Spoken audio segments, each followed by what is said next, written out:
뉴스야 시작합니다. 정치부 김보건 기자 나와 있습니다. 첫 번째 물음표 볼까요? 네, 첫 번째 물음표는 지지율이 20%대가 되면 탄핵입니다. 윤석열 대통령 지지율에 빨간불이 들어왔습니다. 그렇다고 야당에서 탄핵이란 단어가 나오는 건 너무 과한 거 아닙니까? 네, 아무래도 지금 민주당이 당권 레이스에 돌입한 상황이어서 여러 주장들이 나오는 그런 상황으로 보입니다. 당권 주자 중에 한 명인 김민석 의원이 지난 14일에 SNS에 올려서 논란이 됐던 글입니다. 지지율이 20%대까지 떨어지면 윤석열 정권의 몰락이 가시화되고 또 한 번 불행한 탄핵의 역사가 되풀이될지 모른다, 이렇게 썼습니다. 지금 여권에 대한 여론 지형이 워낙 좋지 않기 때문에 야당에서는 나름대로 공격 포인트로 삼을 수는 있겠습니다만 이 탄핵이란 이슈 자체가 자칫하면 역풍을 몰고 올 수 있기 때문에 민주당 내에서도 너무 나갔다, 이런 우려들이 나오고 있습니다. 네.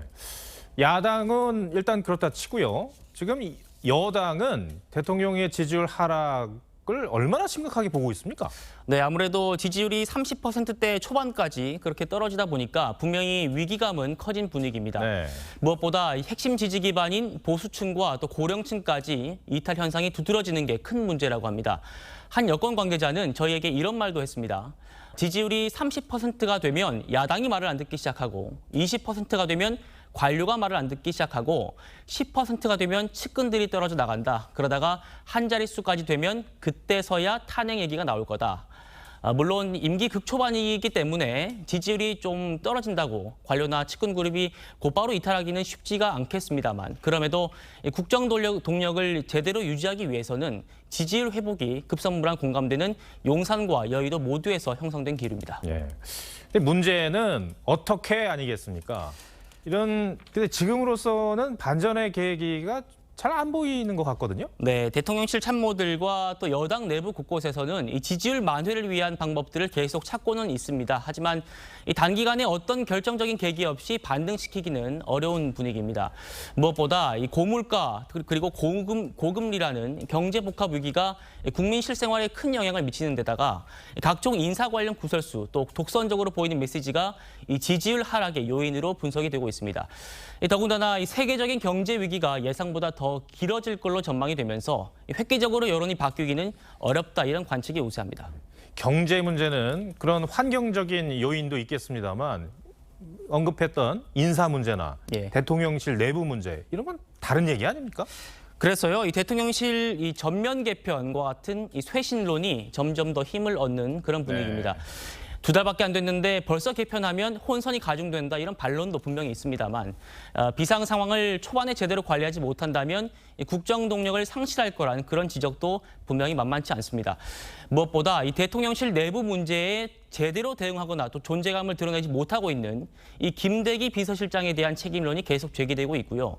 또 정무수석실과 또 홍보수석실 라인도 한계를 보여줬다, 이런 지적이 적지 않습니다. 네. 첫 번째 물음표 정리해볼까요? 네, 첫 번째 물음표, 지지율 20%대 되면 탄핵의 느낌표는 용기가 없으면 자리도 맡지 말라로 하겠습니다. 네. 자, 미국의 럼스펠드 전 국방장관의 어록 중에 이렇게 이 대통령에게 욕을 퍼부을 용기가 없다면 그 자리를 맡지 말라, 이런 말이 있습니다. 지금 대통령실 참모들이 되새겨봤으면 합니다. 네. 두 번째 물음표는 뭡니까? 네, 두 번째 물음표는 이재명 연합노소입니다. 저희가 앞서서 보도를 해드렸죠. 이재명 의원이 이제 출마 선언을 했는데 이제 저 말, 그러니까 연합노소라는 말이 눈에 띄더라고요. 근데 네. 저 말을 이 의원이 써왔던 말입니까? 저희가 찾아봤는데요, 그건 아니더라고요. 예. 경기지사 시절인 지난해 9월에 성범죄자 신상 공개 강화를 주장하면서 남녀노소라고 썼고요. 또 지난해 2월에도 이 기본주택 정책을 홍보하면서 또 남녀노소라고 했었습니다. 그런데 오늘은 이 미리 준비된 선언문에서부터 이 연합노소라는 표현을 넣은 겁니다. 국민 속에서 여남노소 누구나 자유롭게 활동하는 소통 정당으로 만드는 것이 바로 해법이라고 믿습니다. 그러니까 저 말이 의도를 하고 그러니까 작정을 하고 한 말이기 때문에 정치적 의도가 있을 수밖에 없겠어요. 그렇습니다. 흔히 개딸로 불리는 이재명 의원의 여성 지지층에 대한 결집을 시도한 측면이 보입니다. 여기에 연일 의원을 비판하면서 당권 도전을 강행하고 있는 이 박지현 전 비대위원장도 젊은 여성층의 지지를 발판으로 삼고 있는 만큼 이 의원이 선제적으로 대응하는 거란 그런 해석도 나오고 있습니다. 네. 출마 선언문의 다른 내용은 저희가 이제 전해드렸습니다만 특히 이제 미래, 유능, 강함 이런 부분들을 많이 강조를 했더라고요. 그렇습니다. 일단은 이기는 민주당을 내걸고요. 그리고 지금 보시는 대로 미래, 유능, 강함, 혁신, 통합 이렇게 5가지 키워드를 내걸었는데요. 민주당 내부에서는 이 메시지를 거꾸로 읽으면 다른 주자들이 당권을 잡을 경우에는 과거로 회귀하는 것이고 무능하고 약하고 혁신과 통합을 이룰 수 없다. 이런 이재명식 비교 우위 화법이 고스란히 담겼다. 이런 평가가 나옵니다. 예.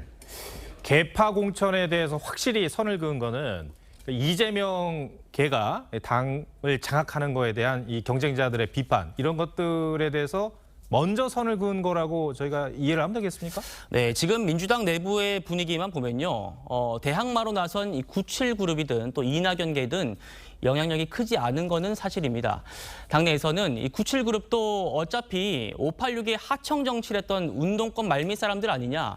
586 세대가 정치적인 이익을 누릴 때는 같이 누리던 그런 사람들이 이제 와서 세대 교체를 말한다고 지지를 받을 수 있겠냐. 이런 지적들도 나오고 있습니다. 네. 두 번째 물음표도 정리해 볼까요? 네, 두 번째 물음표 이재명 연합노소의 느낌표는 사법 리스크 해결부터로 하겠습니다. 예. 자, 여가 먼저냐, 남이 먼저냐 이것도 중요합니다만 이 의원의 입장에서는 이 발목을 계속 잡고 있는 이 사법 리스크 해결이 최우선일 겁니다. 본인은 탈탈 털려도 먼지만큼의 흠결도 없다 이런 점을 강조는 했습니다만 전당대회 과정에서 성남 FC 수사를 비롯해서 이 사법 리스크에 대한 내부 공방이 거세질 경우에 이 당이 통합보다는 분열로 갈 수 있다 이런 우려들도 나오고 있습니다. 예. 김모훈 기자 오늘 설명 잘 들었습니다.